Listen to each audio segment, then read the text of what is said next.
Mr. Elder.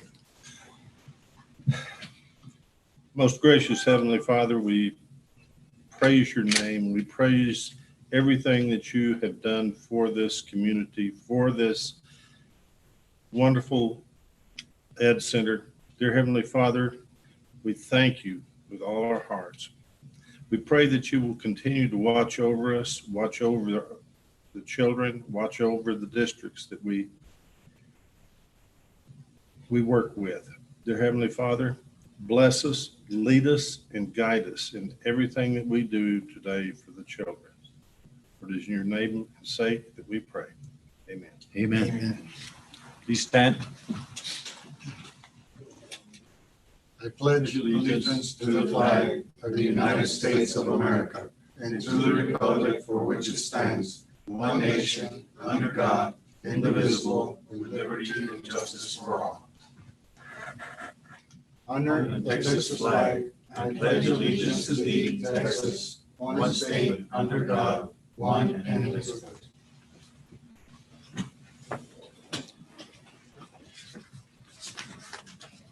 Thank you, gentlemen. Appreciate that very much. I'm going to read a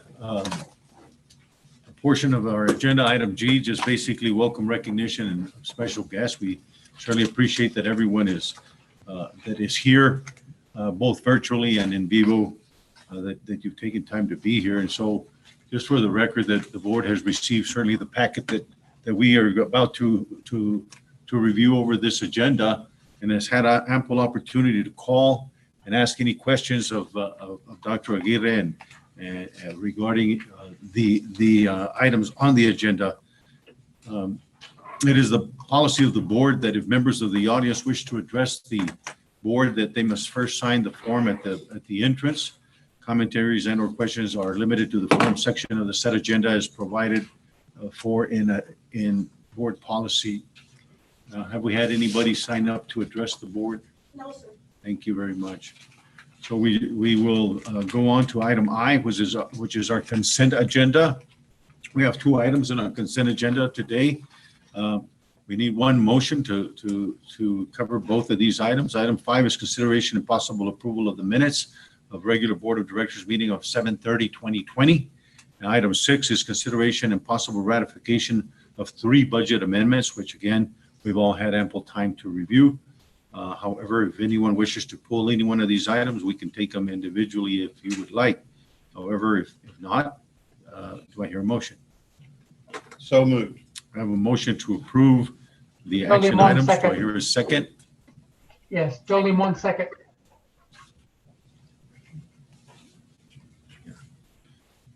So we have a motion and a second. Any discussion? There being none, all those in favor say aye. Aye. Opposed, same sign. Any abstentions, same sign. The motion is unanimous. Move to item J, which is our information items and it purchases as per resolution by the Board of Directors and Purchasing Cooperative. It's our Education Service Center Region 19 Allied States Cooperative. We have a very long list of RFPs that with extensions and a couple of new ones on there. We appreciate the good work that COVID isn't holding us back. We're still having paving services and portable toilet rentals. So they still must go on, of course. So that's any questions or comments regarding any of the RFQs? There being none, we also have interlocal agreements with several school districts, City of Salem in Oregon. We have Newport News, Virginia, Sandy, Oregon, also an Oregon Trail School District. So very, very broadly covered. We're really from coast to coast now. So really great work, and we appreciate that very much. So with that, we go to item 8, which is the Executive Director's Report. And we turn it over to Dr. Aguirre on page 63 of your agenda. We're going to start off last board meeting. We were having a conversation regarding the various departments and one in specific came up, and so we asked Mr. Juan Alderete to share some information regarding our special education partnership right now with the districts and the work we're having to do with them to make sure that we're in compliance. So I've asked him to come today and share some of his insight regarding the work we're doing with the districts. Mr. Alderete?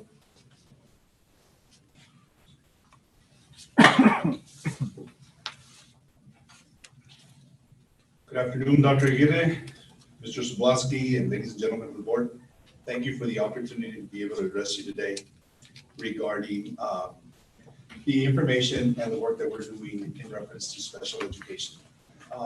Special thanks to Mr. Sanchez for requesting this information. It is a great honor to know that you and the rest of the board have a vested interest in our population, right, which is part of our community. So when I heard that, I was like, I sent Dr. Aguirre a text saying, I'm ready. Definitely want to share some information. Good. Information that's going to be pertinent to your questions. And then, of course, at the end, I would love to answer any questions or attempt to answer any questions that you all may have. Thank you. As you can see, I do have a quick PowerPoint. And if we can go ahead and there you go, make it a little bit more clear. So the subject that I'm going to be addressing today is COVID-19 support special education. And I took this verbiage exactly from the information that the TA, Texas Education Agency, has provided to us. And so I apologize for reading out loud, but this is going to help me set a platform as to what we're doing. Local education agencies must make reasonable efforts to provide the students with services required by the student's individual education plan, IEP. If there are services, accommodations, or modifications required by the student's IEP that cannot be provided during this time, the student's ARD committee, Admission Review and Dismissal Committee, must determine which services can be provided to meet the student's needs. And the citation is there from the Code of Federal Regulations. So considerations during COVID-19. I'm not going to read the entire slides for you all because you will be receiving a copy or you will have a copy of this very soon if you don't have it now. But I did bold some of the words that we are dealing with within our region, within our districts, within our campuses. And so it's evident that there is no defined or correct method to adequately and equitably be able to serve these students.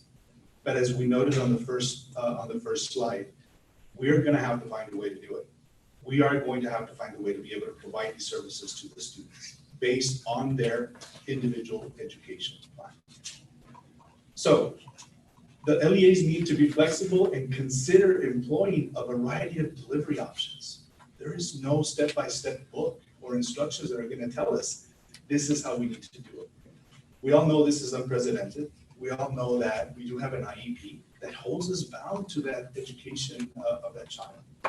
And so the individuals that collectively came up with this IEP are the individuals that are responsible to make sure that they look at the variety of delivery efforts and methods. A lot of words on this slide, and again, I won't be reading off of it, but I really wanted you to get the gist of it, simply because it's critical and it's important.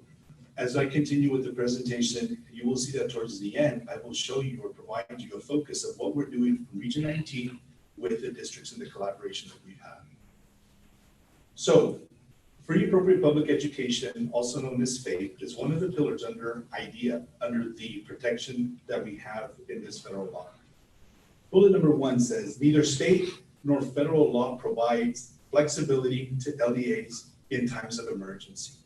There's no excuse there. The law says that we have to do it regardless of what happens. And so that's something that we need to hold ourselves accountable to. In unprecedented times like COVID, we can go back and look at some of the situations that have happened in East Texas. And I say East Texas because in East Texas, we have some catastrophic events happen often with hurricanes, with tornadoes, with floods. And so during those times, the IEP of a student, FAPE for that student, continues to be provided. This has addressed the entire nation, the entire world. Yet, what we hold ourselves accountable to is ensuring that we are providing FAPE. Again, one of the pillars of IDEA. While LEAs are required to implement IEPs and provide FAPE, what if the LEA cannot fully implement the IEP during COVID-19 pandemic responses? What if we just can't fulfill that IEP? That is a question that we have been harping on, that we've lost sleep over, that we continue to look at. Yet, we have to come to that level of making sure that we are able to go ahead and do this. Are we gonna get it right the first time? No. Are we gonna get it right the second time? I don't know.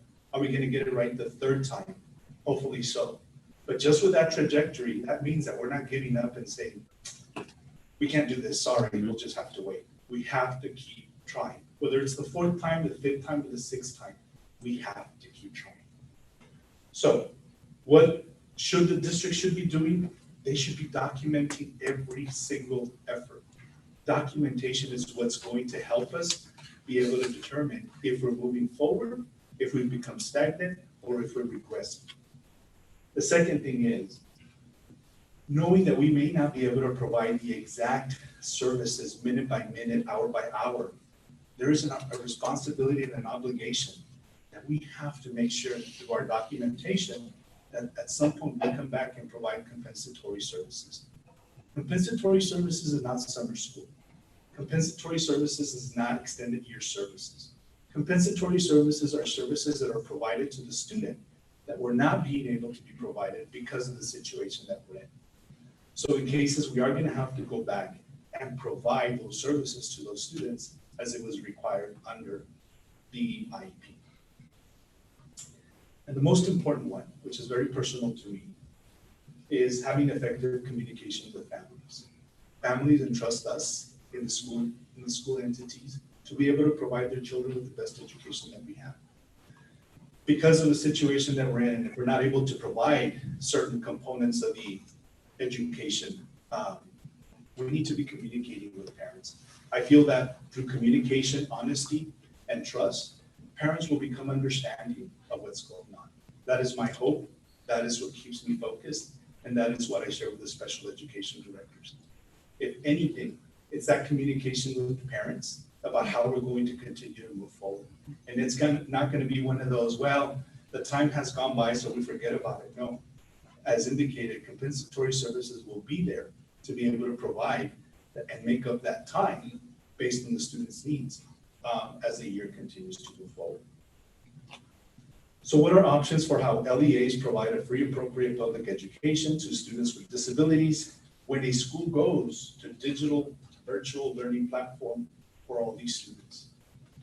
That's important. We've heard it time and time again. In a matter of days, in a matter of weeks, we had to turn everything virtual. Under bullet number 1, it says, we have to be providing the same or equitable learning platforms as their peers. Again, something else that we've had to endure as far as planning and thinking outside the box. I will share this with you all. When we do virtual planning, when we do virtual learning, when we do virtual instruction, for the most part, we're able to do a lot of things virtually. This has been an opportunity for us to expand how we can address the needs of students. The one I find most difficult, ladies and gentlemen, is when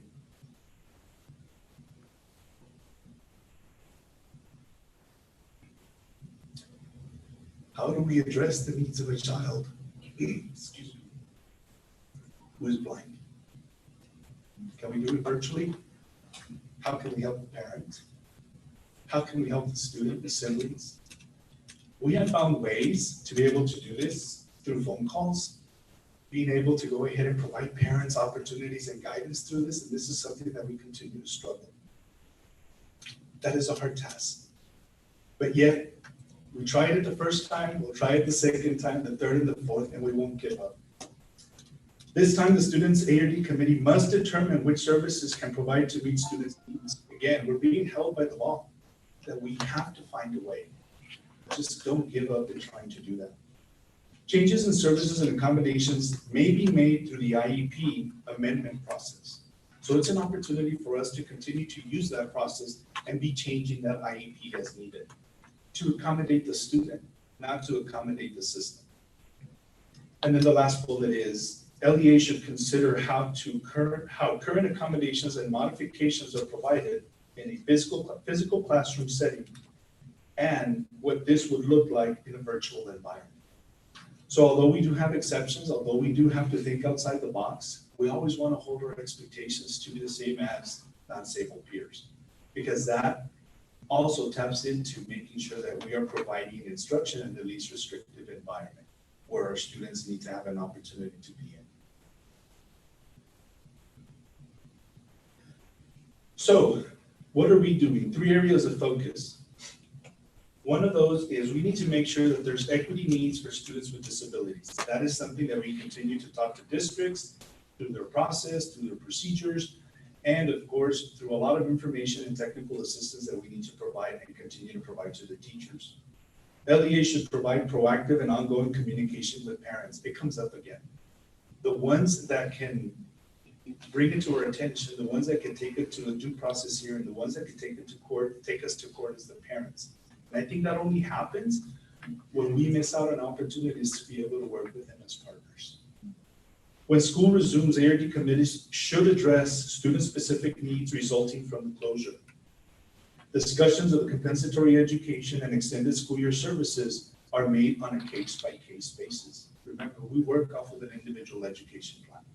So we cannot say all of our students in special education will receive this, because then where is the I in IEP, right? Many of you probably saw an article in the newspaper, and in my slide it reads, Disability Rights Advocacy Group wants language in the El Paso Health and Order Modified. A little bit of background on this. There is an attorney by the name of Angela Crawford. She is from the El Paso Disability Rights, Texas, an attorney from this agency. She is a friend of mine. I made it a point to make a connection with Disability Rights of Texas and the advocates in our area, because we're supposed to be working hand in hand. By working hand in hand with her, I'm able to identify some of the needs that our districts are having, let alone because she is the one who is going to be at that table discussing, arguing, debating what the needs are for the children. And so from my role, from regional education service center standpoint, having a connection with her, I'm able to go ahead and deter some of the miscommunications that they may be having between schools and this office. And so we do have a good working relationship. When I saw the statement that was made on that document, I reached out to her, and so we are continuing to have conversations regarding where is she going with this. She is an advocate of students with special needs, as I am, as you are, as our schools are as well. So the letter comes from Dr. Hector Carranza, and the concern was a blanket statement that read, all children with special healthcare needs that are considered medically fragile as determined by a licensed physician shall not return to school or on-campus face-to-face instruction until 2021, 2022. To the extent permitted under the Individuals Disability Education Act. The reason I was sharing the previous information is because we have a law that we have to abide by. The statement that was made, in my opinion, was made with good intention to be able to secure the safety of children. At the same time, our schools are very well equipped to be able to follow the law and be able to provide FAPE, free appropriate public education. And the most important one is not to give up and say, sorry, we really can't do anything for this child. But ultimately, the law requires individualized plans for each student who qualifies for special education, said Angel Crawford on the El Paso Disability Rights Texas attorney for this agency. And to me, that tells me that she understands, fully understands that IDEA is there to protect students. IDEA is there for our schools to be able to lean on, to be able to provide the services as needed. Something else that you might have seen within the week or last 2 weeks, and it's that federal lawsuit naming Texas school districts. What is it that you need to know? Some bulleted items that I put on there. This is a federal court lawsuit filed in New York. It's also known as a JT versus de Blasio case. It names over 1,000 school districts. It was filed on behalf of 104 individual plaintiffs as a class action against all public schools for denying FAPE. The guidance from the Texas Education Agency and some special education attorneys is until a local education agency is summoned, then action will be needed. Before it gets to that point, there's a lot of hoops that need to be jumped over, right? Second bullet indicates, do not be distracted from the commitment of fulfilling the upcoming school year. That is something that we've shared with our school districts. I got a ton of phone calls and emails from the directors, special education directors, about them being called upon that they were already identified. There isn't an official summons for our school districts yet. And before it does go there, there's a lot of other things that need to happen. Keep in mind that IDEA provides the opportunity for due process as established by IDEA and the Texas Education Agency. So when a parent has a complaint about services or about something that might have happened with special education, they don't go straight to court. They have a due process that they have to follow. And that is calling an ARD meeting. That is trying to resolve the issues with the school district. And then after that, then that's when they can file a complaint. They can file for mediation, or they can file for due process with the school district, with the Texas Education Agency.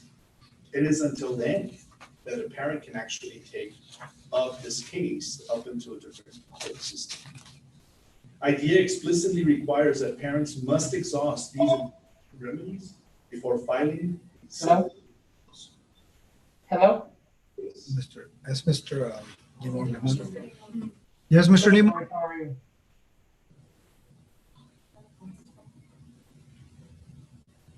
I think he might have been answering his phone. Oh, okay.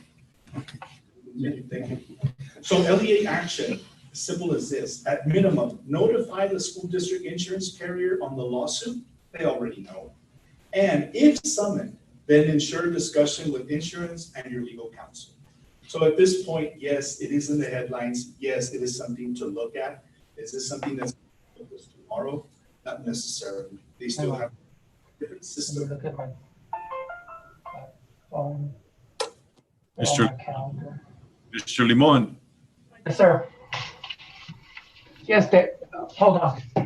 Yes, I think we can hear that you may be on the phone. yeah, let me mute. I'm sorry. My Mute your- apologies. Would you mute your screen, please? Thanks. Go ahead, sir. In closing, thank you. In closing, I just want to share with you some of the things that we are doing that is specific to Region 19. We've had a total of 46 meetings. I've had a total of 46 meetings, combined weekly meetings, monthly meetings, and biweekly meetings with our special education directors from the time we went on break, which was spring break. Our project managers within our department have live chats and virtual meetings and trainings with our teachers and our principals. Our staff continues to ensure compliance and deadlines to be met. Right now, our school districts are having to deal with a lot of accountability, a lot of submitting of reports and things of that sort. We are on top of it. Our districts have submitted all the information that's needed right now, and that's through the help of our department. The special education department continues to partner with children serving agencies such as the Child Guidance Center, Family Leadership Coalition, and the Trauma Informed Resilient Orientation Learning Community.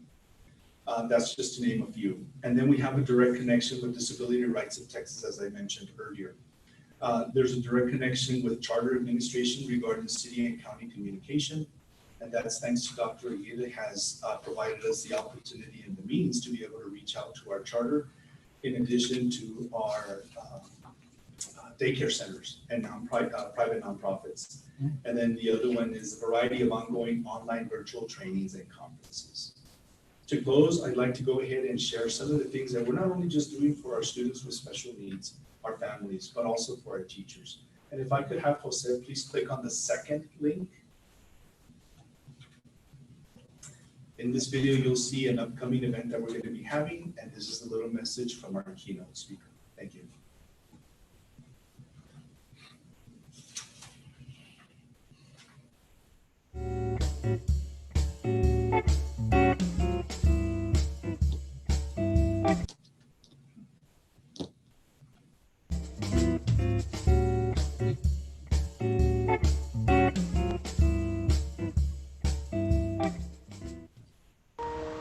Hi, Kevin Hines here.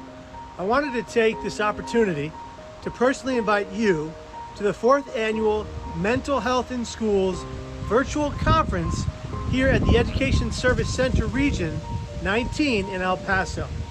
The theme for this year's conference is Teacher Self-Care, and it could not come at a better time.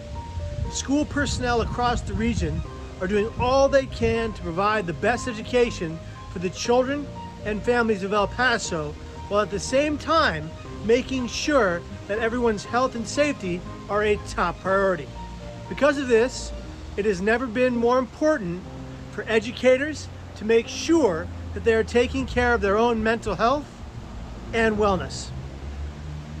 The stress and anxiety of teaching children virtually, face-to-face, or even a combination of the two can quickly take its toll. The conference will be held on October 8th and 9th, and I will be there to give the opening keynote where I will share ideas on how you can build your own toolkit for maintaining your mental wellness as well as the wellness of your students. The rest of the conference will cover different aspects of self-care that you can begin incorporating into your own daily routines for wellness. Remember, creating a positive, safe, and healthy learning environment, whether in person or virtually, must begin with taking care of ourselves. I hope to see you all in October, so until then, stay safe and stay healthy. Find hope at the light at the end of the tunnel, and be here tomorrow and every single day after that. Take care, be well, and be here tomorrow.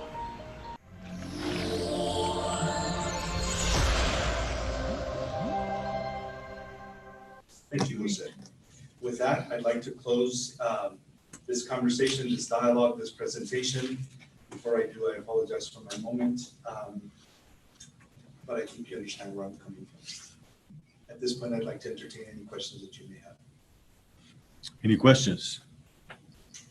Just Mr. comment. Sanchez? Thank you.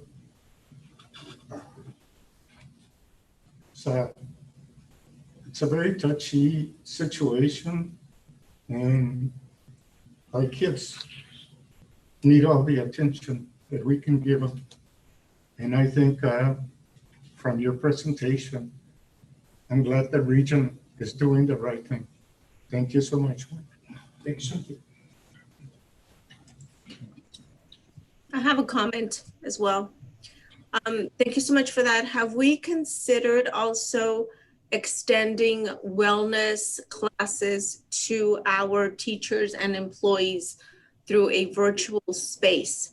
I'm saying this because we, at least at the hospital, are doing a lot of virtual classes for employers and for just for large groups in general. And mental health has certainly been, and stress, dealing with stress has been one of the most requested areas. We're also working with the city of El Paso to do some of that. So I'm wondering if there's a space for us to offer that for our teachers as well and employees, so that they have just a regular course of wellness seminars and access to resources to help them through these very difficult times. You want to go ahead? Yes, thank you. Thank you very much for the question. So the answer to your question is yes. We started actually providing training to our teachers even long before COVID. And it comes from some of the requirements that the education agency has. But more importantly, one of the things that we did, there's a gentleman by the name of Albert Villa. He has been focusing on the mental health, not only of students, for students who may have some areas of difficulty, but more so our teachers. And when a teacher is dealing with a mental health issue, they really can't see that. There is this glass wall between the teacher and the student, And sometimes that mental health component finds its way in there, that it deters the teacher from being able to reach out to that student. And so at times we expect our teachers to continue with the lesson, even though they're at their wit's end, and trying to identify, how can I help this student? That has been the focus of this gentleman. And then from there, it has grown, where the state is actually looking at providing these different opportunities. I also would like to share that the reason why we are tapping into our social agencies is for that reason. We are tapping into their ability, their skill to be able to help not only our families and our communities, but a human being in general. And so our teachers will be obtaining more information. This is our 3rd annual mental health conference. It's been very well attended. We continue to see that as a huge need, but definitely we'll be having a focus on our teachers to make sure that as they continue to meet the needs of our students, that they're able to have those skills. On a personal note, my wife is a kindergarten teacher, and so I could do a lot more for her, and that is my focus, to try and keep her sanity, because her sanity is definitely going to help keep my Oh, sanity. God bless her. Yes. So for sure, that is definitely a focus. The collaboration that we have with the different departments having to do with serving our teachers so that they can better serve our students is definitely a focus that we have. Thank you for your question. I hope I answered it. Any other questions from the board? Dr. Aguirre. I just would like to add a couple of thoughts. First of all, Juan, thank you so much for what you're doing. I want to do a little shout out to Juan and his team. When we think of where we're at in terms of our special ed department, going back about 2-3 years ago, the state was dinged by the federal government saying, you guys are falling short. Right. Well, while the state was falling short, Region 19 wasn't. And so, and I remember sharing that with you all back then. But I just wanted to point out the fact that that continuity, that consistency within our region through Juan's help and work with the directors of the different districts has paid dividends. And so, there's always room for improvement. There's no doubt about that.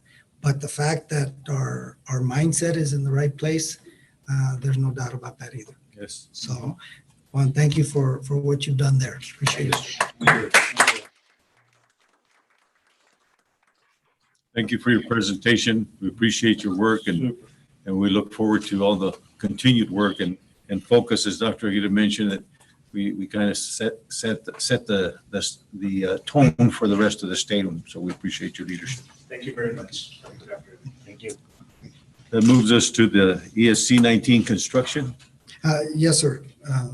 So I'm going to ask Mr. John Alarcon to step forward. And so he's going to give us a quick update as to where we're at and what we're doing. But I think if you have had a chance to peek out the window and or through the side glass, you see that it's moving in the right direction. So I'm going to stop there and ask John to share his thoughts. Thank you, Chairman Zablosky, Dr. Aguirre, and members of the board. A quick update on the Nature Museum first. We'll be closing the bid on Tuesday, August 25th. Right. I really want to thank Becky and her team for handling all the questions that are coming in regarding the project. So they have been really quick to get those answers and get them posted on the website for all of those contractors that are interested in bidding for this project. We'll be looking at the dollar amounts early September, so we can bring you the bids for the September board meeting. That's where we are with the Nature Museum. For the parking garage and conference center, like Dr. Aguirre said, you can look right out and see the progress that's going on. I have something different to show you today, but I want to touch on a couple of things that you'll see in the presentation today. BTC continues with the deck shoring for the second floor, which we could just look out and see they're already coming along the northeast and southeast side of the building. Things are just moving along great. The forming and reinforcing slab on deck, so now they're on the second floor deck. So you'll see some of that in just a minute. Field reports, we have field report number 17 in, and we still have no deficiencies reflected in those reports from our architect. Inspections have all gone well. We haven't failed any inspections. Awesome. So ETC and their subs are doing a great job. That's So great. that's really great. We're in the process of getting new utilities set up for the building so that we will have running water, gas, and electricity for the building. So what I'd like to do right now is go ahead and pull up a quick video. Since we can't go out there, we thought we would bring the construction to you. What you're going to see where we start this video, we're going to end it. So if you just pause it right there real quick, Jose. We're going to start right in the southeast portion, right where you drive in. And we're going to go around to the second deck, and then we'll come back down. We'll go into the actual forming that's going on under the first deck, and then we'll end where you begin, where you see. So we'll go ahead and I'll just ask you to stop it a couple of times. But as you can see, this is the entrance area. There's limited space, so you're going to see a lot of materials in these first few seconds of the clip. And if you'll stop it right there, when we end the video, you're going to be at the other end looking this way. Okay, so go ahead, Jose. So we're approaching the ramp, the first ramp section. You can see that there's quite a bit of construction going on. They're using the ramp to form the second deck. And we're going to bypass all of this material here so nobody gets hurt. and as we enter as we start approaching the ramp, that's where we're going up right now. So you can see that the reinforcements are already in place. We'll probably be pouring concrete in the next week. And this is a hard hat area, so I forgot to tell you to put your virtual hard hats on. But we are on the second level right here. So we're looking at our existing buildings. You have a sight point. So things are really moving along. And this was done on Saturday, so you can already see the progress they've made since then. Things have really moved on. I always try to get you the most up-to-date information. So we're going to go back down the ramp. And as we go back down the ramp, you're going to see the elevator pit approaching. And you'll also see the stairwell, which is already past inspection as well. This gives you an idea of how things are looking close up. So we'll go through the stairwell in just a minute here. And we'll go back under the ramp so you can see all of that platforming that's going on underneath. As we begin to enter the platforming area, this is our storage area where we'll be putting all of our tables and chairs and everything that we need for the building. So this gives you a great view of what's going on down below. It can get a little spooky under there. And for the record, those are temporary, okay? Yes. So I really wanted you to see how things are moving along, all the work that's going on to make sure that this project moves forward. And if you'll just pause real quick right here, Jose. So we're leaving the storage warehouse area. We're going to go down the corridor, which will take us into the kitchen. And there's a different type of platforming, so you can go ahead and go, that I wanted you to see. We had a little bit of trouble with the lighting, so it's a little blurry, but not much at all. But I wanted you to see where we're going. So along this corridor, you'll have your other stairwell to the left. That pit right there is your refrigerator and freezer. And you can see the different type of platforming that's going on in there. It's going a lot quicker in this area Wow. than it is on the ramp section. Yes, it is. Looking good. So we're walking towards through the kitchen and towards the cafe area.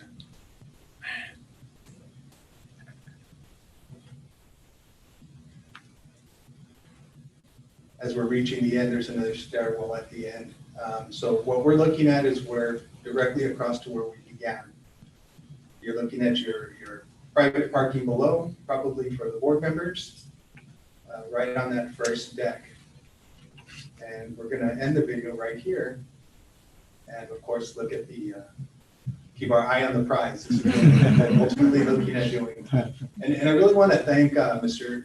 Tony O'Gean, your senior program manager for transportation, and really my right hand. He's an awesome guy. He came out and did this video. He loves photography and video, and you can see what an awesome job he did. So I'll take any questions you might have. Tell him to keep on loving it, because that was fantastic. It really gives us a sense of what's really going on, and so tell him we really appreciate it. Dr. Aguirre had said that it was going to be, that because I was looking out and really how vast it is. Yes. And he said, "Oh, well, let me tell," and then he said, "Well, no, I don't want to ruin the surprise." and indeed, it was a beautiful depiction of what's going on, and so we thank you. Questions? Wow. Comment? And I do want to say that we are on schedule. Things are moving along well. So, gosh, no hiccups. Well, and I guess the other thing that we must say is thanks to you. Obviously, you're really paying a lot of attention to the detail. We certainly appreciate the inspections that the architects team is conducting, but it's obvious to this board by virtue of your reports previous to and including this one that you really have your eyes on the job, and man, we really appreciate you for it. Yes, sir. Thank you. I appreciate that. We have a good team. Yes. We all work together on this. Thank you. Awesome. Thank you. Dr. Aguirre? I definitely want to echo what you just said. Thank you, John, for what you do, but you're right. There's many others with you, right, that are helping right along. Yes, sir. Yes, sir. But I do appreciate you taking a vested interest. You know, you're a part of the organization. You make sure that the quality is there. So I thank you for that. Yes, sir. So Thank you. good Thank job. you. Appreciate your report. Dr. Aguirre, the next item, Yeah. announcements and information. Yes, I also want to just say that tell, you said Tony, right? Yes, tell Tony did a great job. I shared with him when I first saw the video. I said, if I didn't know better, I think we own a drone. Yeah, exactly. Then it looked like It there was a was little super. drone following them. It was super. I was actually going to say that, but you beat me to the punch. I was going to say, and for the record, we do have a drone, you know, but no, but he did a It great wouldn't job. surprise us. No, I know, it wouldn't surprise. Matter of fact, now I'm thinking maybe we need to get a There drone. you go. When it gets But, way up high, get yeah. some zooms Yes, from around. yes. And the other thing, on the just in jest, but be careful. Sandra might want to hire him to come work with her instead. You know, yeah. So you should have. Yeah. What did you say his name was again? Alfredo. I do want to say that we thought about using a drone, but FAA rules wouldn't allow us. Okay. Okay. Well, there. Makes there you have sense. it. Makes sense. So we're not buying one, I guess. No, I guess not. All right. Well, thank you again, John. So moving to announcements, we do have a couple. Our annual ESC convocation will be taking place tomorrow. We're excited about that. I know that Tatsuki and her team again have been working diligently on putting it together. We're trying to keep it. There is, I believe, an agenda in your packet. If you want to share a few words, Suki, by all means.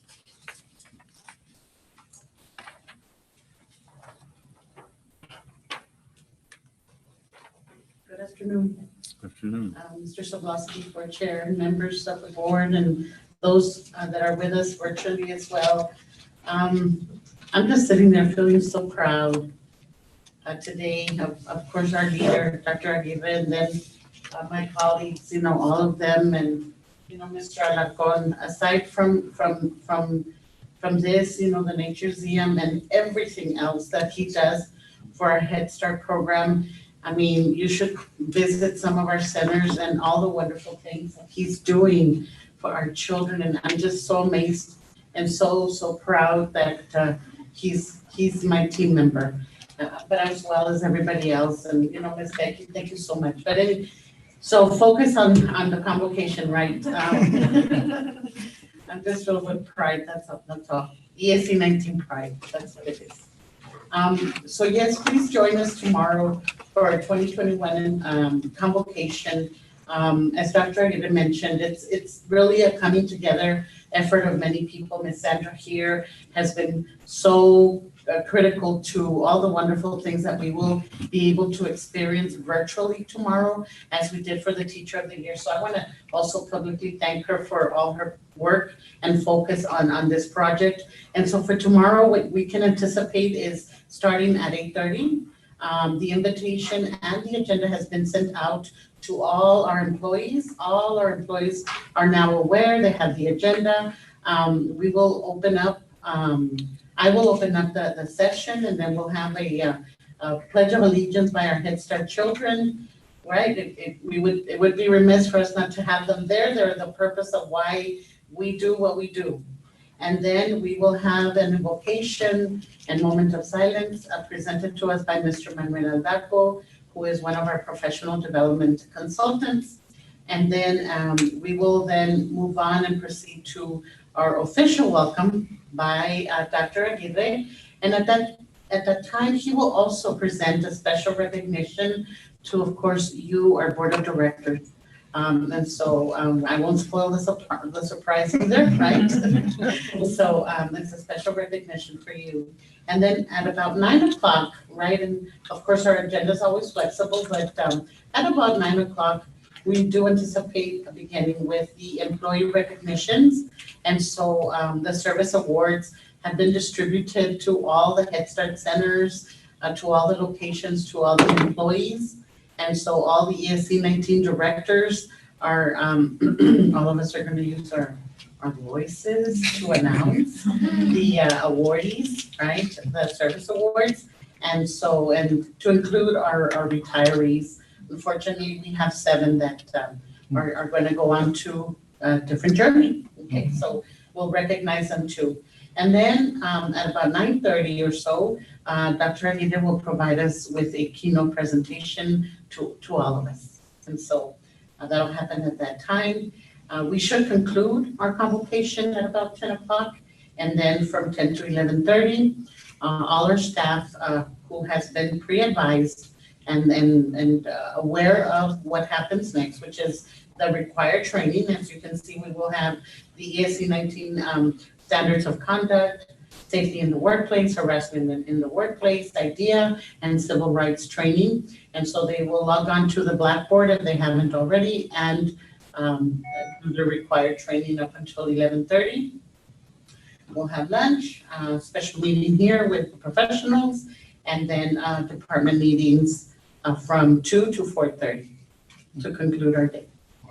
Okay, so it'll be a day filled with a lot of fun and a lot of important training that is required for all of us. Any questions? Any questions? I thank you. So thank you, and make sure you tell everybody how excited we are for tomorrow and everything is going to be taking place. Obviously, it's going to be virtual, and so everyone will sign in from wherever they're at in their homes, and or a handful will be in their office depending on who they are. But you also, as board members, should have received and will have received a link if you haven't, so that you can sign on and join us as well. So please do so if you can, and we'd love to have you there. The kids are going to do better at the Pledge of Allegiance than we do.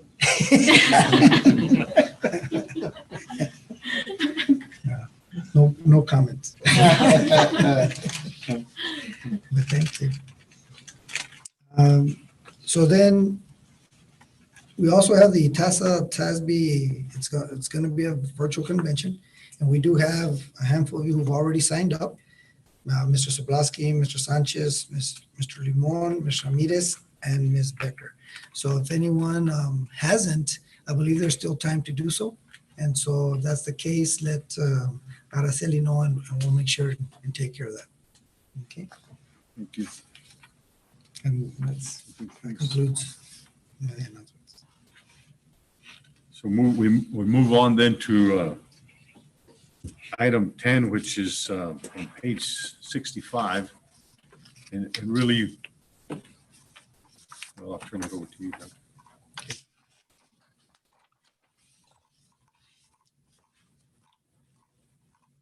is this is, Sonia, you want to go ahead? Pecuniary and nepotism Yes, letters. sir.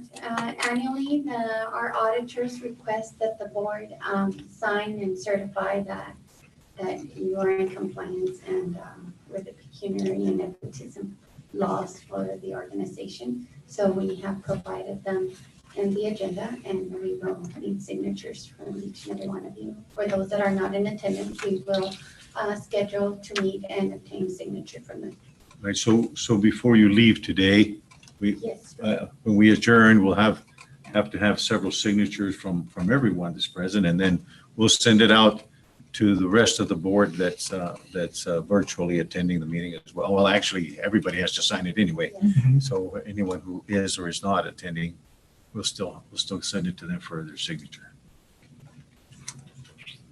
Any questions, comments regarding pecuniary and nepotism letters? There being none, then we move to item 11, which is our Head Start Policy Council. Item page 69. Board Chair, Mr. Sobolewski, board members. So our policy council meeting, the next one is next week on Tuesday, August the 25th. I hope that you can join us. Yes. We will be recognizing our 2019-2020 Policy Council Board this Tuesday. So hopefully you're able to join us. We will send you the Zoom link Monday during the day. Our next meeting is actually a Policy Council training. So that is when we are going to elect our new Policy Council Board. At that time, it will be determined whether the meetings continue at 12:30 in the afternoon. It was the request of the current Policy Council that we host them at that time when we started our meetings virtually. So the new board may determine that to be different, and if that is the case, I will inform you through Dr. Aguirre. Of course. Okay? Thank you. So we anticipate that the next Policy Council meeting in September would be the last Tuesday of September. Okay. Any questions or comments regarding the meetings? Then we move to the item 12, which is a Head Start Director's Report on page 70, beginning on page 70. So the director's report is going to reflect all information for the month of July 2020. As you know, we are on our second month. Regarding funding, I do want to highlight that our approved funding for this school year is at 47,251,015, which includes the 3,844,784 for the COVID one-time funding, the 810,272 for the cost of living adjustment, the COLA, and the 1,202,950 for the quality improvement that we received officially. Also, as you know, the 2019-2020 CACFP reimbursement funding that is anticipated at $3.9 million. And so that will conclude this coming September. So today we will present the information on what you need to sign in regards to your responsibility for the next week. Okay. In regards to service area and populations, as you know, we've been funded again for the 4375. Of course, 3983 of them are preschoolers and 392 are infants and toddlers. For early Head Start, we will continue to operate 31 centers. In the month of July, we did have 20 centers that were open, again, working on enrollment. And just like at those centers, at the administrative offices, we only had minimal staff working there. We have continued to work on our remote learning instruction. And so today, the day before yesterday and yesterday, our center managers were conducting virtual parent orientations to our families. So because services will begin Monday, August the 24th, we will begin also to include grab-and-go meals, instructional kits, and then our teachers. Also today we did curbside delivery of their tablets so that they can start logging in and connecting to our families. And thanks to Ms. Becky Hernandez in assisting us, we successfully got our purchase order for the 4,000, almost 5,000 laptops that have been purchased through the COVID one-time funding for all our families and our employees, so that we can continue to provide services virtually. And that again. May I ask a question? Yes, sir. Are the families going to have hotspots? So I am so happy to inform you that we sent out a survey, family, back to learning survey to our families, and the responses, the data is showing that a lot of our families have internet services.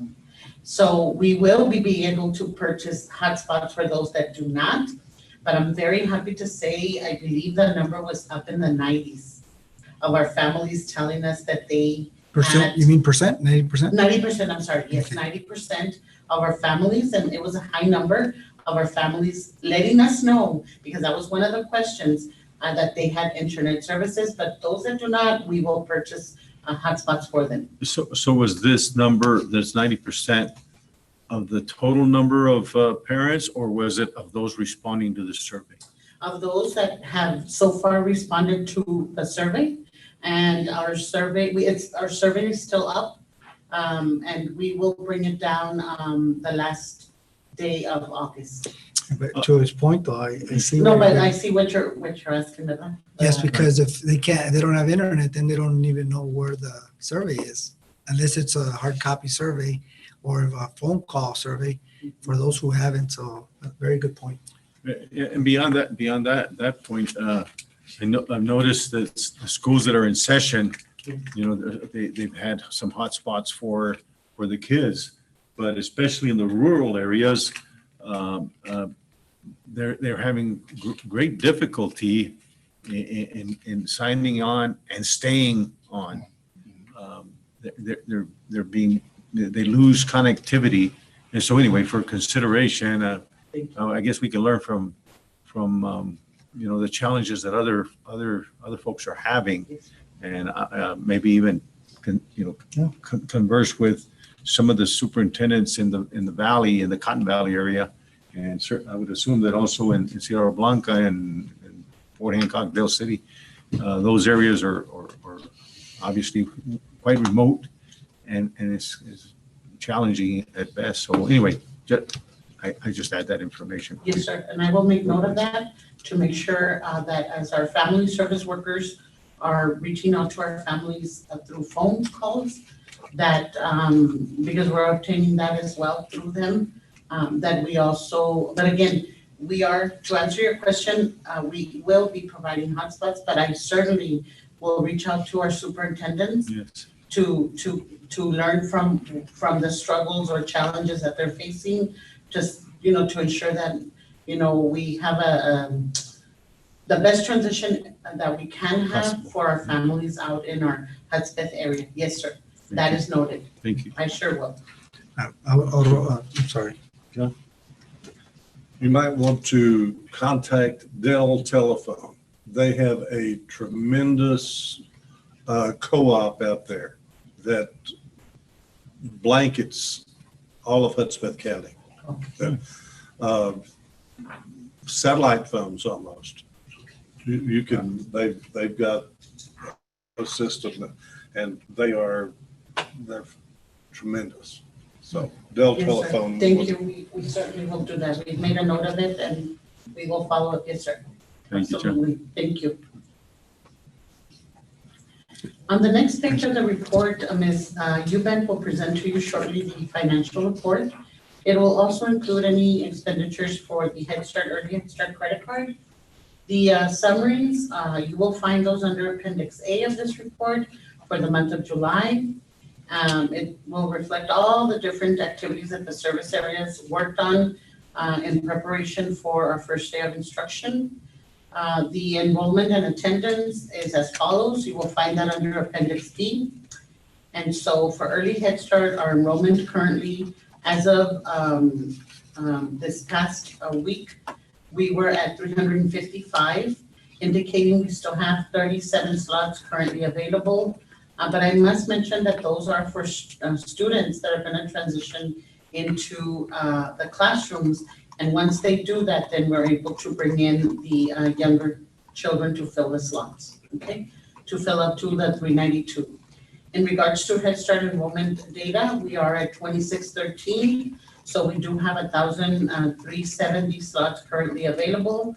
And again, our family service workers, our center managers are also up, aside from all the other things that they have to prepare for, are focusing also on the enrollment. And so for the meals, we have none to report for the month of July. But of course, know that come August, next month, we'll be able to report at least 1 week and a day for the month of August in grab-and-go meals. So I'll report them in the next month's meeting.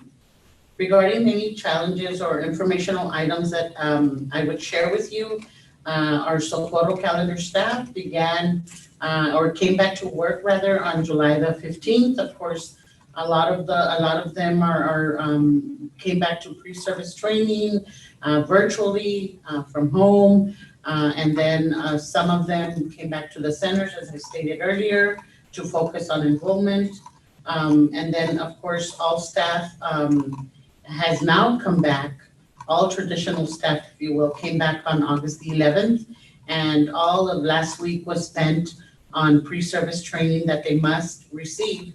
Because if we go to item number 2, we've been able to have 3 different webinars from the Office of Head Start where they, share guidance with us for us to consider as we are reopening our programs. And so one of the things, in that guidance is they really touch on things that the Office of Head Start is offering flexibility on, and things that have no flexibility, like financials are still, have to be on target.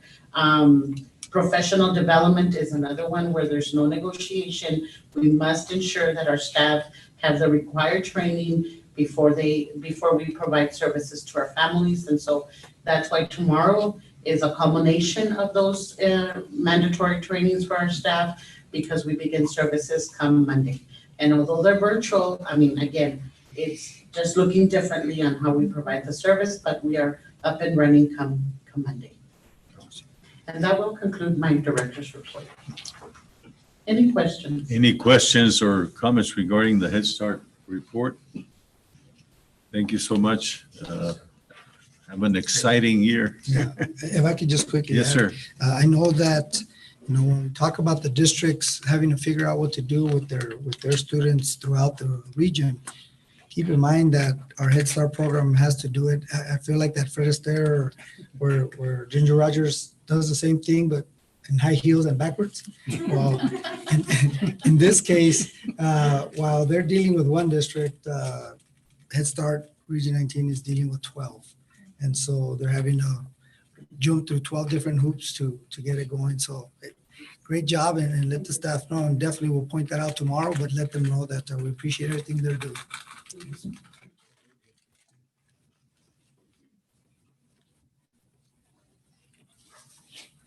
So we move on to our next item on the agenda is our policy update 25 legal and local policies that are there for our 30-day review.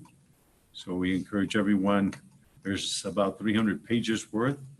So there is a brief that's in the front of it that you can peruse, but make sure that we understand as a board that we're responsible for all the policies, whether they be local or legal. And so consequently, we want everyone to certainly take the time to review our policy update 25 legal and local. Any other comment? CBF, legal and local, have been pulled from policy update so that the board can approve as an action item, since it does need to be approved prior to September 1st.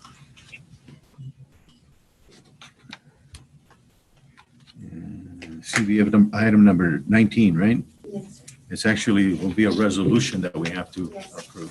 So, Approving of the investment policy with the changes noted.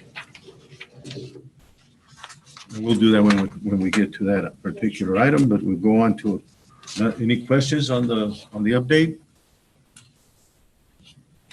There being none, then we will move to item K, which is a discussion item, which is our financial report. Our memorandum is on page 90. Yes, sir. I am pleased to present the financials through the end of July 31st. The center continues to operate at a net income operationally, and total revenues collected. I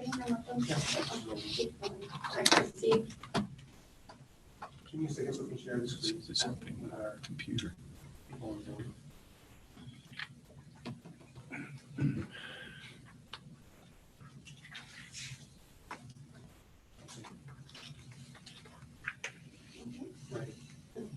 So, total revenues to report collected to date is $9.3 million compared to year-to-date budget of 9.7. May I stop? I'm locked here. I don't know what happened. I'm sorry.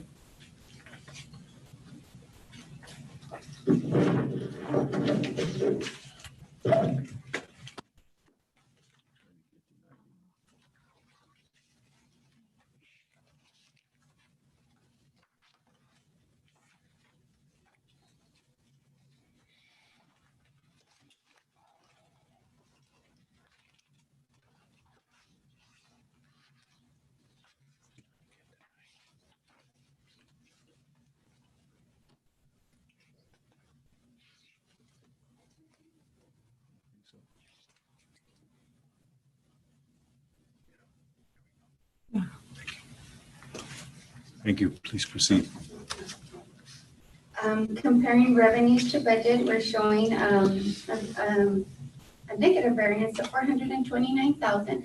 But as previously discussed, as departments are trying to balance their budgets and they don't have funds available within their budgets, the balancing entry is revenue. But as we did a review of our budget, usually our collective revenue is about 4.6. And so that's why it's showing such a large variance in the local revenue. However, that's just an entry that we have to do in order to have a balanced budget and to present to the board. However, when you look at total expenditures, the operational expenditures are much less than where we should be budget-wise.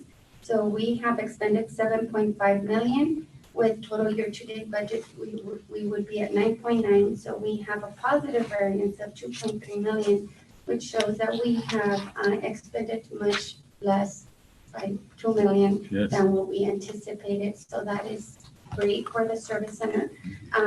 So the net change in fund balance, which is what's highlighted in blue, we are showing a net income of 1.7 million to date operationally. Of course, this does not include our construction costs. So operationally, we are positively operating. And when you take on total construction costs to date, we have paid out our BTC construction company 2.9. And of course, we have some startup cost for Nature's Inn. So that's not too high, that we're at 62,000. And so when you combine that with the net income, we tapped into fund balance $1.2 million, reducing our total fund balance to 15.5 million in the general fund. So we're right on target. Yes. What we will be doing at the auditor's request is taking all construction costs and moving them to a separate fund. And we will do that before we close the year. And so the way the board will see this report next month is that you'll have a separate report just with construction costs and doing just an operating transfer from general fund and the other funding sources into one bucket. Very good. The next report is our extended Head Start grant, and this was a facilities grant that we were pending approval of all of our applications. This grant was extended, and it was extended through the end of June of 2021. And so we are moving forward with expanding this grant. We have about close to $11.3 million still available. We have collected 38.2 and expended approximately 38.2, and the granting agency owes us about $7,000 in this grant. So we have been drawing down more frequently for our Head Start grant because it's our largest expenditure, and so we're trying to maintain our fund balance up because of construction costs. Yes. So that's why you'll see a less due From the federal for granting. the Head Start grant. Yes, sir. So for our fiscal year 2020, which is the grant that just ended June 30th, it ended, but we had time to obligate and encumber funds through June 30th, which we successfully did. Encumber all the equipment and construction or remodeling that was submitted in the revision, and that was approved. And so staff was diligently working on making those transfers and getting those purchase orders approved by June 30th so that we could commit all of our funds. That's awesome. Awesome. We are anticipating having some funds left over in payroll. However, we have that 25% cushion that we can move funds around. And so we anticipate expending most of our funds. There are some items that are not encumbered in the system, such as utilities, that we foresee, as those expenditures come through, we will reduce the funds available balance that is here. So with that said, we have total revenues collected 34.6 and total expended 35.3, and so we have $712,000 that was due to us, but we have collected already for this grant. For fiscal year 2021 Head Start grant, so we have all these three grants running concurrently. You're rolling. Yes, sir. So we have a great team that is managing these to ensure that we expand and that we collect the funds that we need to and that we obligate what we have to. Total revenues collected for this grant, this one will run through the end of June 30th of next year. This is for the first month, so we haven't collected any funds for this grant. We have expended 1.560, and that is what's due to us from the granting agency. That money has been collected. And so we still have 45.3 available to expend. Jose, I think you missed moving forward to the next slide. That's the one where we just started. We're 1 month into the fiscal year, into the grant period, and we do have 45.3 to expend. We've expended 1.5, which is mainly due. So this gives us a good picture of what the region has to invest ahead of time before, at the startup of a year. Yes. So next slide, please. Sorry. This gives us a snapshot of our general fund by function code, which is how TA wants us to report to the board. We do it by object codes because it tells us exactly where the funds are going, if it's payroll or contracted services.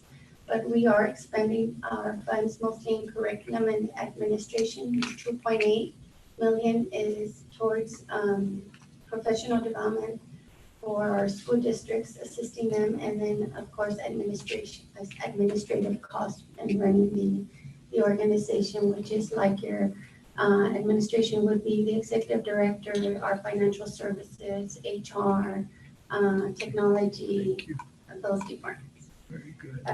Next slide, please. This report is your total governmental funds. This is a report that banks will look at and make sure how much funds we're receiving as an organization. And so with Head Start and ECI being our largest programs, including special ed, we have $49.9 million in total revenues to date collected. Of course, in that number, you have this bottom number down here that says net change in fund balance, where you see the negative. That's how much money is due to us. So that will become revenue at some point once we record it. And so total expenditures, 55 million, we've collected 49.9. So we have in total a net change in fund balance of 5.1 million that is due to us that is the net change in fund balance, which includes construction cost, I'm sorry. And includes also what is due to us from our granting agency, making our total fund balance at the end of July at $11.6 million. Next report. Total assets for the ESC, 28.9 million. Total liabilities, 17.3 million. And leaving our fund balance at 11.5 million. Next report.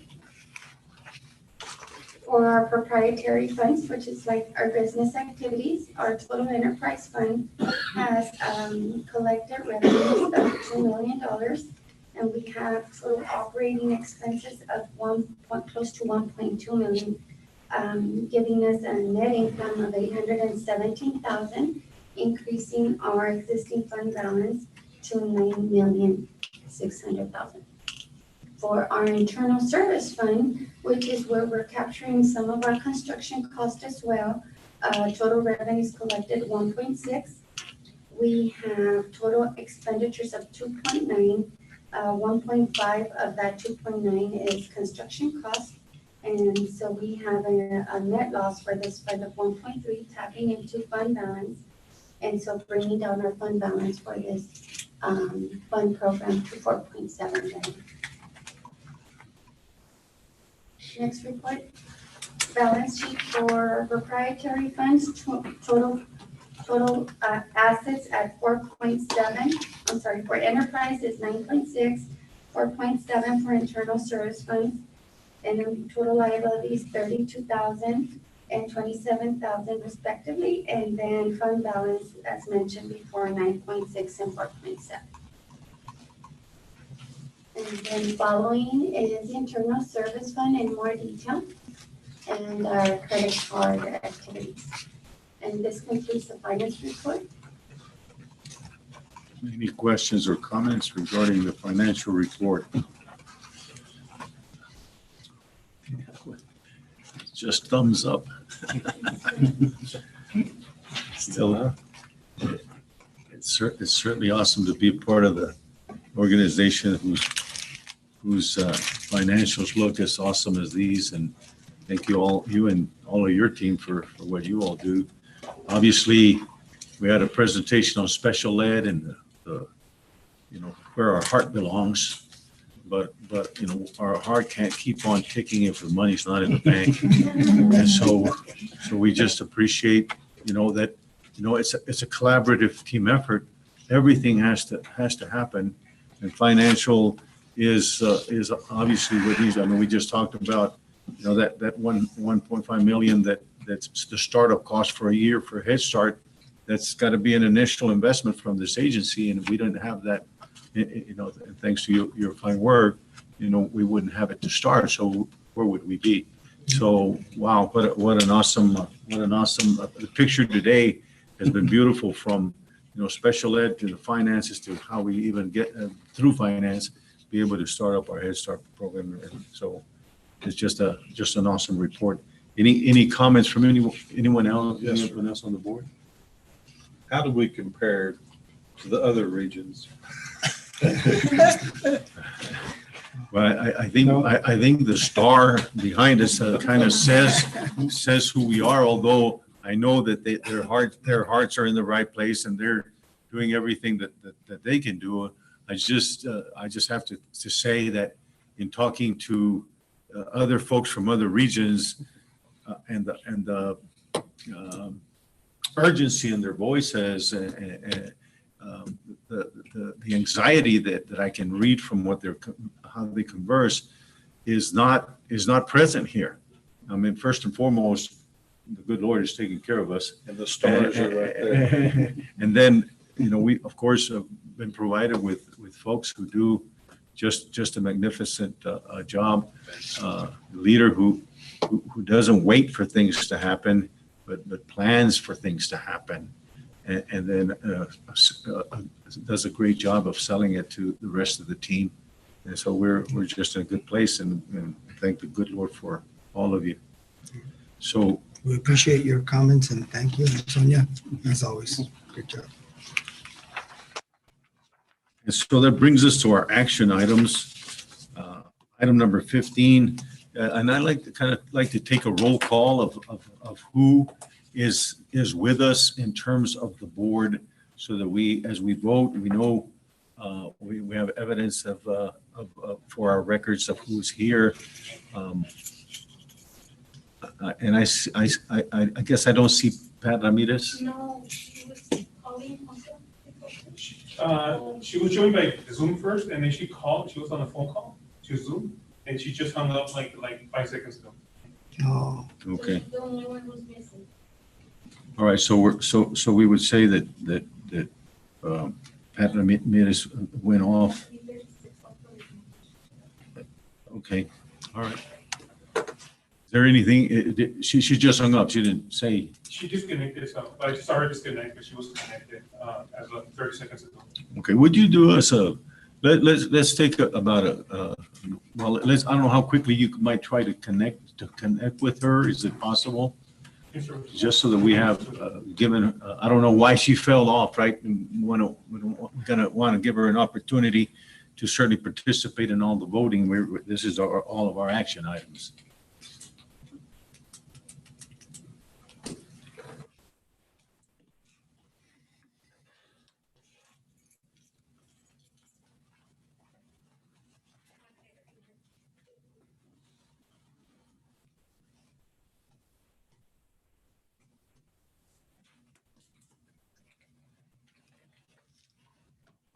Meanwhile, if everyone will go to page 106, that's where we'll start off in item 15.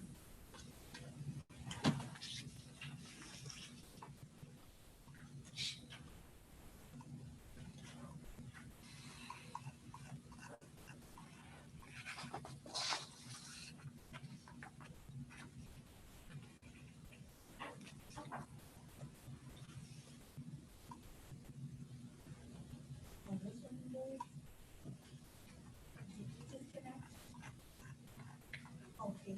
Are you able to log back in?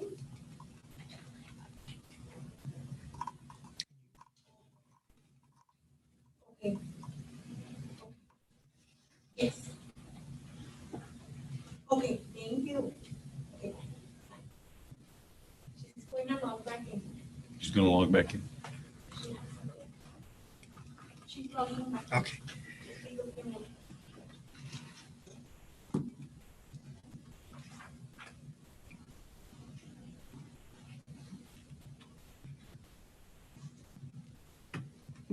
While we're waiting, is it possible to go back? I mean, just for me to go back and make a comment on one of the agenda items, or what's it? As long as it's not an action item, we're in No, no. discussion. Just a discussion.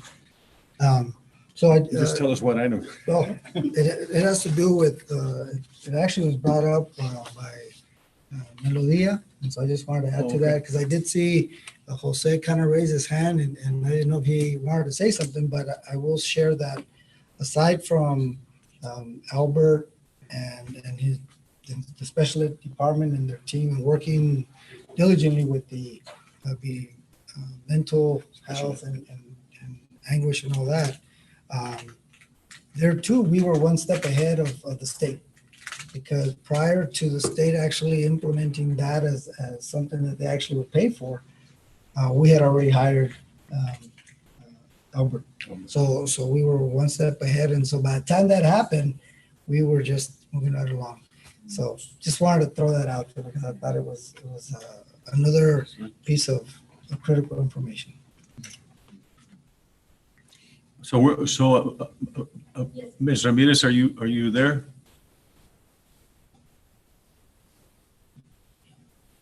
She appears to be muted. There she is. Yes, I am. There we go. Okay. Thank you so much.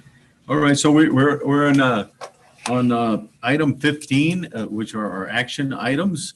And so our first one is consideration and possible authorization to accept a donation for the Teacher of the Year event. You'll find that on page 106 and followed by the supporting documentation on pages 107, on page 107. Any discussion? $750 from IMA Inspiration Motivation Application. Move to accept it. We have a motion to Second. approve, and we have a second. Any further discussion?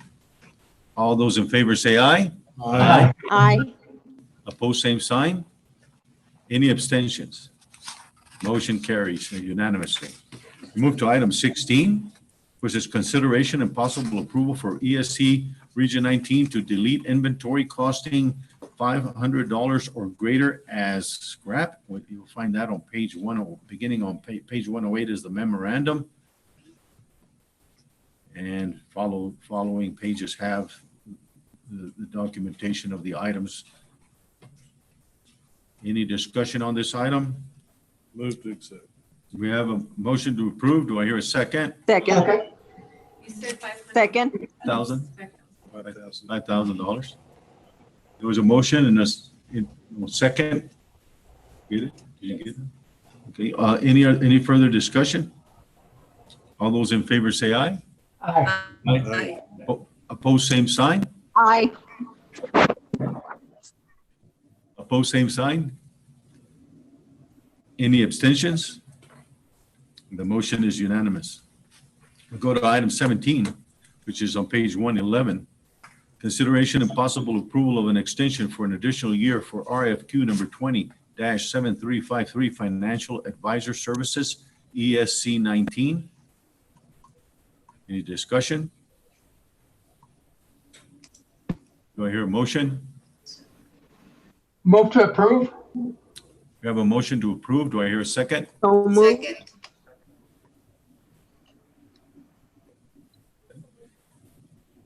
Any further discussion? All those in favor say aye. Aye. Aye. Aye. Opposed, same sign.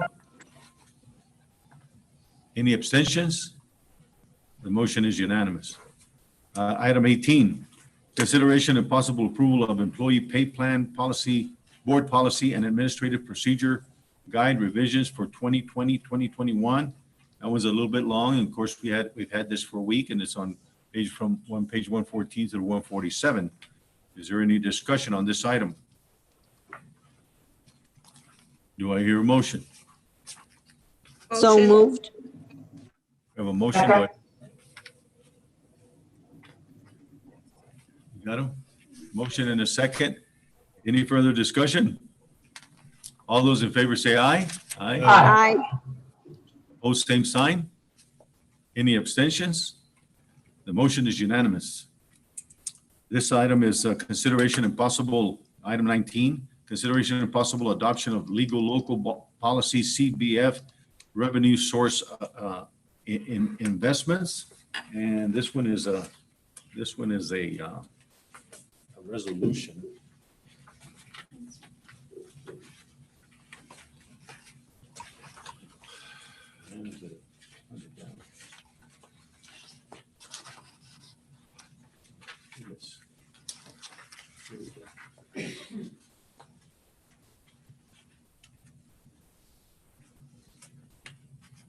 Investment policy, right?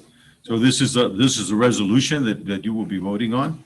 Whereas Education Service Center Region 19, the center has been legally created and operates pursuant to the general laws of the state of Texas applicable to regional education service centers. And whereas the Board of Directors has convened on this date at a meeting open to the public and wishes to amend the adopted CBF local investment policy for the center in the form attached hereto pursuant to Chapter 2256 Texas Government Code as amended from time to time. Now therefore be it resolved by the Board of Directors of the Region 19 Education Service Center that Section 1, the investment policy in the form attached hereto is hereby adopted as the investment policy for this center.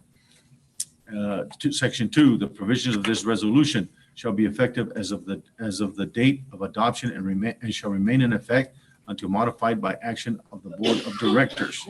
Any discussion? Mr. Chairman, Yes, sir. Can, Mr. Sanchez. Dr. Aguirre, can you point, since this was pulled from that list of, or changes 25 to all of our procedures, can somebody point out to me what is the difference in this one compared to the old one before I vote on it? Okay. Yes, sir, I can answer that.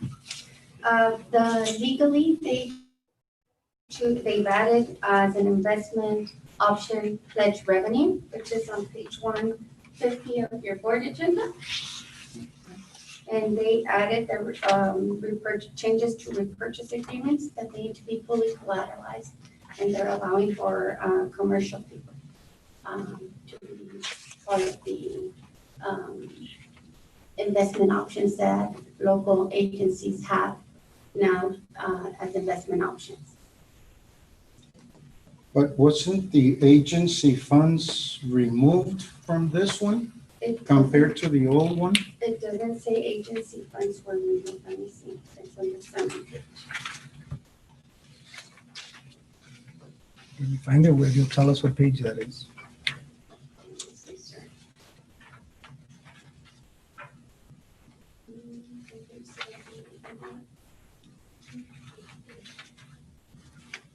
83? On page 83.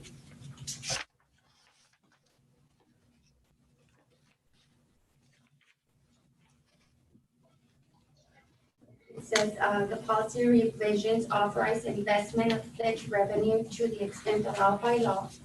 And so that's what they added on the pledge revenue. And then on the, I'm looking at CBF local. And it says under CBF legal, and it says modifies, the legal says it modifies investment provisions on pledge revenue, fully collateralized repurchase agreements, and commercial paper.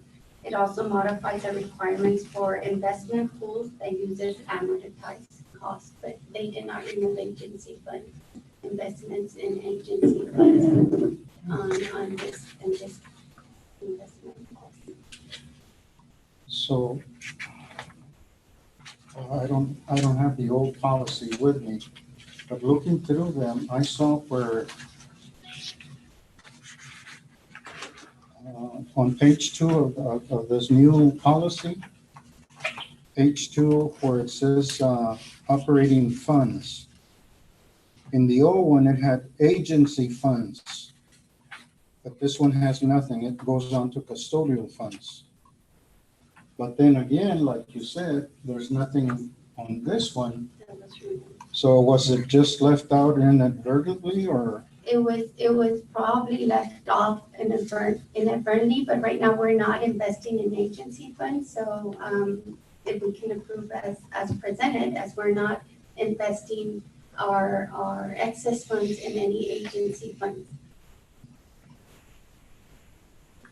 As presented, okay. But in the future, if anything should come up, then we're gonna have to bring it back. Yes, sir. Bring it back and review this. Yes. If our local policy states and you approve that we can approve on what is listed, then we can only approve investments in these investment opportunities. If it's not listed, then we will not invest in those investment opportunities. Okay. And so right now we're not, if it was left off, I didn't catch that it was because local it might have been dropped since it's a consistent policy throughout the ESCs. But since we're not investing in agency funds, that is something that is critical for it to be in our policy. Doesn't it read here, Governmental Accounting Standards Board? This is CBF local, correct? Yes. It says Governmental Accounting Standard Board, statement number 84, revised terminology from agency funds to custodial funds to avoid confusion, prompting a conforming change to this policy. TEAs to the administrator address letter GASB statement number 84, and it goes on. So that's the And then there explanation. was a change in one word. Did you see it? The explanation? Yeah, okay. Thank you for. Any other questions? Do I hear a motion? So moved. Do I hear a second? Second. And a second. Any further discussion? All those in favor say aye. Aye. Aye. Opposed, same sign. Any abstentions? The motion carries unanimously. So we move on then to item 20. And by the way, we all have to sign.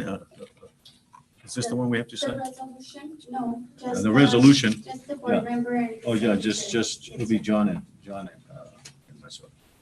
All right, we got several where we have, all of us have to sign. Item 20, consideration and possible approval of a resolution adopting a list of qualified brokers authorized to engage in investment transactions. And that's on page 170. Yes, sir, we bring this to the board annually, and we have added NBH Bank and Hillcrest Bank, since we have our funds with them, and they are being held in an interest-bearing account that is collateralized through FDIC and through a money market account that is also collateralized 102% of the principal. So again, this is a resolution adopting list of qualified brokers authorized to engage in investment transactions with the Education Service Center Region 19. Whereas Education Service Center Region 19, the center has been legally created and operates pursuant to the general laws of the state of Texas applicable to regional education service centers. And whereas Chapter 2256 Texas Government Code as amended requires that the Board of Directors annually review, revise, and adopt a list of qualified brokers that are authorized to engage in investment transactions with the Education Service Center Region 19. Now therefore be it resolved by the Board of Directors of the Region 19 Education Service Center that Section 1, the Board of Directors of the Center hereby adopts the list of financial institutions, brokers, and dealers attached hereto as Exhibit A as the list of qualified brokers that are authorized to engage in investment transactions with the center. Section 2, the provisions of this resolution shall be effective as of the date of adoption and shall remain in effect until a modification by action of the Board of Directors passed and approved this 20th day of August 2020. Any discussion? Do I hear a motion? So moved. I have a motion to approve. Do I hear a second? Second. And a second. Any further discussion? All those in favor say aye. Aye. Opposed, same sign. Any abstentions? The motion carries unanimously. Item 21, consideration and possible approval to commit funds for a purpose from fund balance. You'll find that on page 173.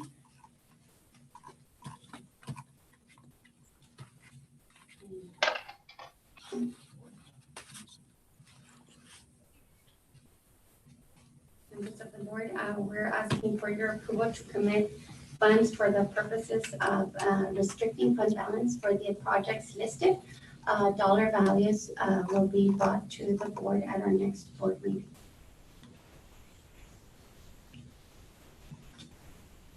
So you have the list there on page 174. Any discussion? Do I hear a motion? So moved. Motion to approve. Do I hear a second? Second. And a second. Any further discussion? All those in favor say aye. Aye. Aye. Aye. Aye. Opposed, same sign. Any abstentions? The motion carries unanimously. Item 22, consideration and possible adoption of a budget on page 175. The board was provided with an overview of our proposed budget last month. The proposed budget was not changed. It's been presented the same way. Also, the proposed salaries changes recommended for the year is for Head Start, there will be a 2% cost of living adjustment. For Boeing personnel, flat $1,200 per employee. And then for our ECI program, based on funding availability, the recommendation will be $250 a stipend per month of employment. for ACI staff. They do not usually receive salary increases throughout the year. Well, the way it's monitored is they bring in as much local revenue from third party and then whatever the state provides them. And then they fiscally manage their budget to ensure services are rendered, and any excess revenue, then they come back. We do a review, and if there's funds available, then a stipend is offered for ECI staff. $250 a month Yes, for the fiscal year. per month, so a total will be about $3,000 per month. And then I would like to add that one of the things that we do is monitor that so that the individuals or employees from ECI aren't left behind with their cost of living in terms of their retirement system and everything that goes with it. So we monitor that. So every once in a while, we exchange it from just being a stipend to making it part of their annual salary. But for this year, it'll be a $250 Yes. stipend. Any further questions, discussion? Do I hear a motion? So moved. Motion to approve. Do I hear a second? Second. And a second. Any further discussion? Those in favor say aye. Aye. Those opposed, same sign. Any abstentions? The motion carries unanimously. That moves us to item M, Head Start Governance Action Items.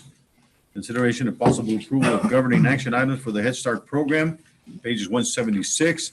The first item that we will discuss and vote on would be acceptance of responsibilities, liabilities for the Child and Adult Care Food Program application. And this one we will all have a signature on. Mr. Rodriguez.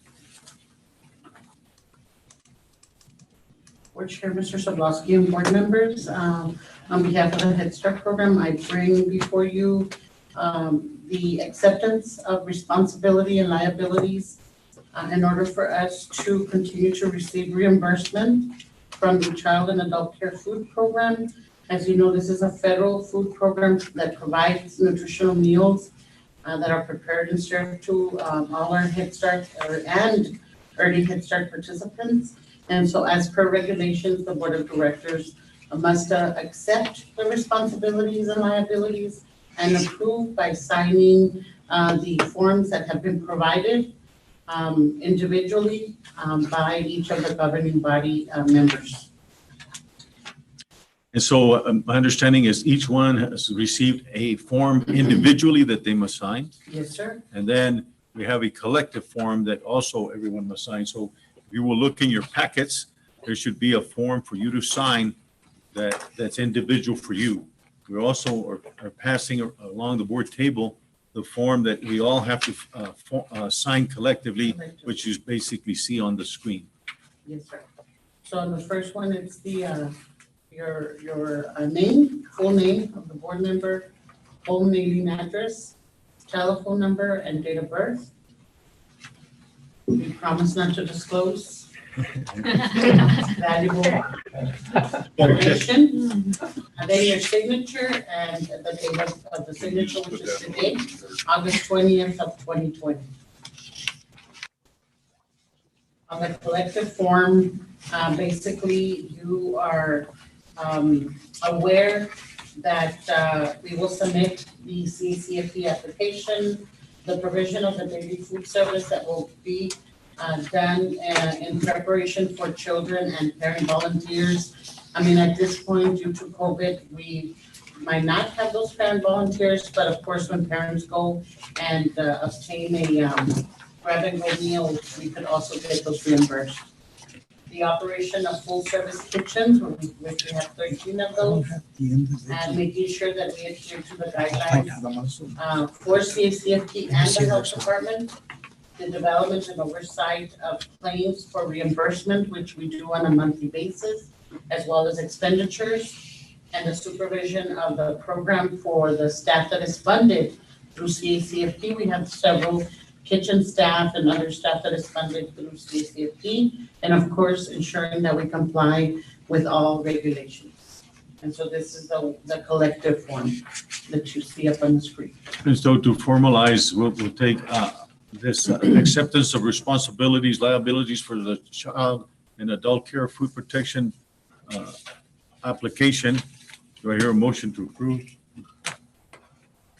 So moved. We have a motion and a second. Second. Any further discussion? All those in favor say aye. Aye. Opposed, same sign. Any abstentions? Motion carries. Please ensure that you fill out the form that asks for your blood type and all. No, I'm just kidding. Well, I want a copy of your driver's license. Yeah, they do need a copy of your driver's license, and then it'll be home mailing address, home street address if different, telephone number, date of birth, and a copy of your license. So before those of you who are here, if you will do that before, We've then, already done it. you know, and I as well, but perhaps if not all of us have done it, then we should. We have the forms ready for the collective form. Individually, you should have a form if you've already done that, then. Would you point it out so that Mr. Sanchez, we can't seem to find it. It's on page 178. He's already given it to you. He already Oh, gave it. that's right. I'm sorry. Thank you. And it's on page 178 for the rest of the board. If they're looking on the computer, that's where you would find the virtual form. And we can pick those up, Yeah, make those accommodations. So if you'll call out Araceli to make those arrangements, how soon do we need that? Today? We can obtain them on Monday of next week. Okay, so please plan to have those prepared and ready, board members. Thank you so very much. And that moves us to our second item for Head Start, which is the cost of living adjustment and quality improvement funding. So yes, we received official notification of the COLA adjustment, and also very exciting for us is the quality improvement funding. I'll share with you why in just a little bit on the next slide. Want to share with you that all staff will be provided with a 2% increase, all Head Start employees, and the cost that was awarded to us was $810,727. On the next slide, we have the quality improvement funding, and that was awarded at an amount of $1,229,50. This funding again is going to help us to support the state certification program. Just yesterday, we had a meeting with Ms. Amaya and her team, and I'm excited to share with you that our first cohort is going to begin their internship in the next month or so. We've coordinated, everything that needs to happen for us to move them forward. And amongst the teachers, we have our education program manager and 2 school readiness coaches that are also being certified. And so it's just really exciting for us as we will be able to then tell our district partners that we can fulfill the responsibilities that they have to adhere to as we move forward with our dual program for our 4-year-olds. So that's really exciting, and we're looking forward to our second cohort. We'll start that as I have a well. question. Have you all heard of anything like this across the country going on, or by anybody else? Well, this quality improvement funding was extended to all grantees across the nation, and there were different areas that you could select. We decided to write to the certification of our teachers to enhance our dual program with our districts. So I don't know of other Head Start programs that are doing this. Yeah. I can certainly look into it and find out. It seems like, that we may be the only one in the country that's doing this. It's such a phenomenal investment in the lives of our employees, but in the life of the Head Start program, and by extension, in the life of this Education Service Center. Because as these as these folks become certified, one of the difficult things is always being able to hang on to them, because if they do it independently, they move on. But if they're certified and we make then the effort, as you've mentioned in the past, Dr. Aguirre, to then pay them commensurate to their certification. What a wonderful, I mean, it's phenomenal. It's phenomenal. That was going to be my next bullet, that the compensation that comes with them being certified Yes. is also going to take that to the next level. So again, thank you, Dr. Aguirre, because of his leadership. He, we came in, we worked, my colleagues up there on the screen, Ms. Amaya, but all the colleagues, and here we are now, changing lives, not only, like you said, not only for our educators, not only for our teachers, but also, changing because as I learned yesterday, all that our teachers are learning from this program is going to take our instructional to the next level. Indeed. It really is. And so I'm excited for that. And I wish they would have awarded us more money. More of our teachers in there, but again, very excited of what we have began. Thank you, Dr. Aguirre, for always having that vision. Sometimes we might not see that until, and so here we are now. Here we are now, being able to fulfill this wonderful opportunity, because then the funding helps us match up to some of those districts. And so very excited for that. And not only that, we'll still have some money available to also help us increase the child staff ratio in the classroom once we come, once this is over, because I know that day will come. And so for early Head Start, but also allow us the opportunity to enhance the educational professional development piece for our family service workers. Indeed. So, this money is helping our educators, our family service workers, and then, collectively, it's going to help our program and our Parents, community. our children, our parents, indeed. Yes, sir. It's just a beautiful model that, we may wind up being a model for the nation. So my hat's off to you all once again. Yeah, no, definitely a lot of work has been put into it. So thank you all for doing Yes. that. I know that Ms. Amaya has been involved as well. So great job all around. The best part about it is that it incentivizes all our teachers to want to promote themselves and also continue growing professionally. But then on the flip side of that, and of course our students within our program are the ones that are benefiting the most, right? But on the flip side, our districts, I do see a time, specifically our smaller district, a time where they're going to come back and say, you know what, we're overwhelmed. We don't have the capacity to work with all the pre-K students. And at that point, instead of us being able to say, well, we don't know what to do, we could go right back to saying, well, we're in a position to do it. Yep. So that's really what we're trying to do, stay one step ahead and just plan accordingly so that if and when it happens, and I do believe it will happen sooner than later, especially with the smaller districts, because at the point where they're having to teach all these kids, they have to have the classroom space, they have to have the facilities, everything that goes with that, and not to mention the teachers. So when they start dueling with us and it's under the proper process and protocols, then they'll be back to where we were. And beyond that, competitively speaking, although they are our customer and we serve them, we're created to serve our local school districts. But beyond that, we're again able to retain the teacher and have some continuity in the program for our children. The other thing that we do is with our insurance that we pay everyone's insurance.